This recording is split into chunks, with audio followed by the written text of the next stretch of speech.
बुद्ध की दीर्घ कथा। बहुत समय पहले की बात है। भारत में एक छोटे से राज्य कपिलवस्तु में राजा शुद्धोधन और रानी माया के घर एक पुत्र का जन्म हुआ। इस पुत्र का नाम सिद्धार्थ रखा गया। ज्योतिषियों ने भविष्यवाणी की कि यह बालक या तो महान राजा बनेगा या फिर महान सन्यासी बनकर संसार का उद्धार करेगा। राजा शुद्धोधन ने चाहा कि उनका पुत्र एक महान राजा बने, इसलिए उन्होंने सिद्धार्थ को महल की सुख सुविधाओं से भरपूर दुनिया में पाला। सिद्धार्थ को कभी भी दुख, कष्ट या किसी प्रकार की असहजता का सामना न करना पड़े, इसका खास ख्याल रखा गया। सिद्धार्थ का विवाह यशोधरा से हुआ और उनके पुत्र का नाम राहुल रखा गया। लेकिन महल की इन सभी सुख सुविधाओं के बावजूद सिद्धार्थ के मन में एक अजीब सी बेचैनी बनी रहती थी। उनके जीवन का एक मोड़ तब आया जब उन्होंने अपने महल से बाहर जाने का निश्चय किया। एक दिन सिद्धार्थ अपने रथ पर सवार होकर महल के बाहर घूमने निकले। उनके साथ सारथी चन्ना भी था।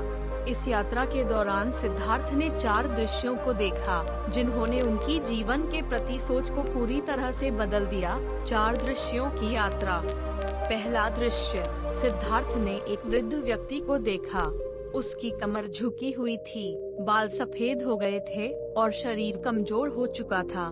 सिद्धार्थ ने कभी ऐसा दृश्य नहीं देखा था, क्योंकि महल के भीतर उन्हें केवल जवान और सुंदर लोग ही दिखाई देते थे। उन्होंने चन्ना से पूछा, यह कौन है और ऐसा क्यों दिख रहा है? चन्ना ने जवाब दिया, यह एक वृद्ध व्यक्ति है। सभी को एक दिन वृद्ध होना पड़ता है। 2.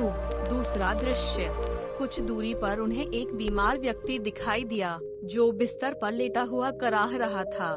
सिद्धार्थ ने फिर से चन्ना से पूछा, यह कौन है और ऐसा क्यों हो रहा है? चन्ना ने कहा, यह एक बीमार व्यक्ति है। संसार में सभी को कभी न कभी बीमारी का सामना करना पड़ता है। 3.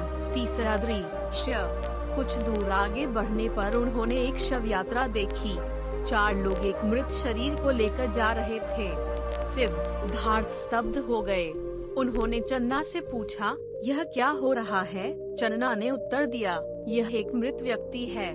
हर इंसान को एक दिन मरना पड़ता है, मृत्यु अटल है।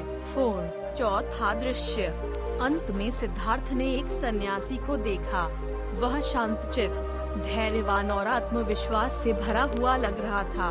उसके चेहरे पर एक अनूठी शांति थी।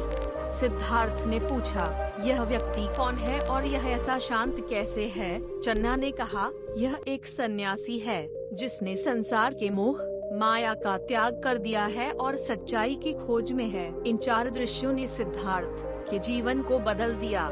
उन्होंने सोचा कि यदि संसार में बुढ़ापा, बीमारी और मृत्यु अनिवार्य हैं, तो जीवन का असली अर्थ क्या है? यह प्रश्न उनके मन में गूंजने लगा। संसार का त्याग और ज्ञान की खोज। सिद्धार्थ ने तय किया कि वह इस संसारिक जीवन को त्याग कर सत्य की खोज करेंगे। एक रात जब सभी सो रहे थे, तो सिद्धार्थ ने अपने नवजात पुत्र राहुल और पत्नी यशोधरा को अलविदा कहा। बिना किसी को बताए वे अपने महल को छोड़कर जंगल की ओर निकल पड़े। वे ध्यान और साधना करने लगे। अनेक गुरुओं से ज्ञान प्राप्त करने की कोशिश की, लेकिन संतोष नहीं मिला। सिद्धार्थ ने 6 वर्षों तक कठोर तपस्या की। वे बेहद कम भोजन करते और शरीर को कष्ट देते, परंतु उन्हें तभी सच्चा ज्ञान नहीं मिला। आखिरकार उन्होंने समझा कि आत्म पीड़न से भी सत्य की प्राप्ति नहीं हो सकती। उन्होंने मध्यम मार्ग, मध्यमा प्रतिपदा का अनुसरण करने का निश्चय किया, यानी न तो अत्यधिक विलासिता और न ही अत्यधिक कठोरता, बल्कि जीवन का एक संतुलित मार्ग।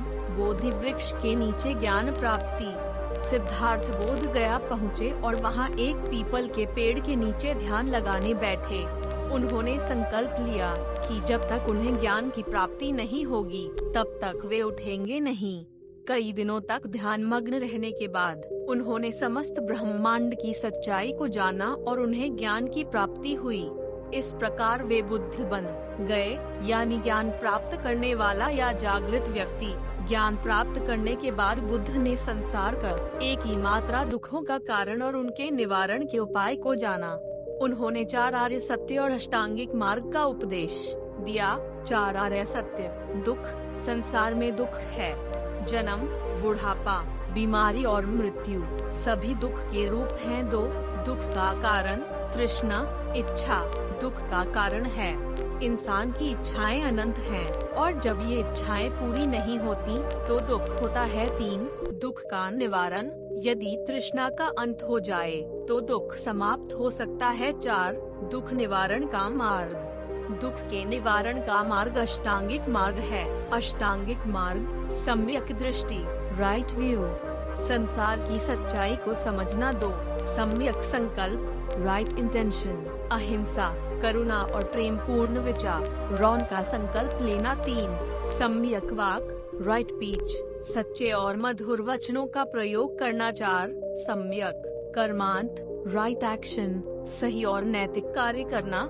सम्यक आजीविका, राइट लाइवलीहुड, अपनी जीविका को शुद्ध और ईमानदारी से चलाना। 6, सम्यक व्यायाम, राइट एफर्ट, सही दिशा में प्रयास करना। 7, सम्यक स्मृति, राइट माइंडफुलनेस, अपने विचारों और भावनाओं के प्रति जागरूक रहना। 8, सम्यक समाधि, छोटी ई की मात्रा, राइट कंसंट्रेशन, ध्यान द्वारा मन को एकाग्र करना। बुद्ध ने अपने जीवन के शेष भाग में इसी ज्ञान का प्रचार किया। उन्होंने अनेक नगरों और गांवों की यात्रा की और सभी जाति, वर्ग और धर्म के लोगों को अपना उपदेश दिया। उनके शिष्य बनते गए और उनकी शिक्षाओं का अनुसरण करते हुए जीवन का सही मार्ग अपनाया। बुद्ध के उपदेशों ने पूरे भारत और फिर विश्व भर में फैलकर लोगों के जीवन को बदल दिया। उनका संदेश आज भी उतना ही प्रासंगिक है जितना हजारों साल पहले था। सिद्धार्थ से बुद्ध बनने की यह यात्रा केवल एक व्यक्ति की नहीं, बल्कि संपूर्ण मानवता के लिए प्रेरणा का स्रोत है।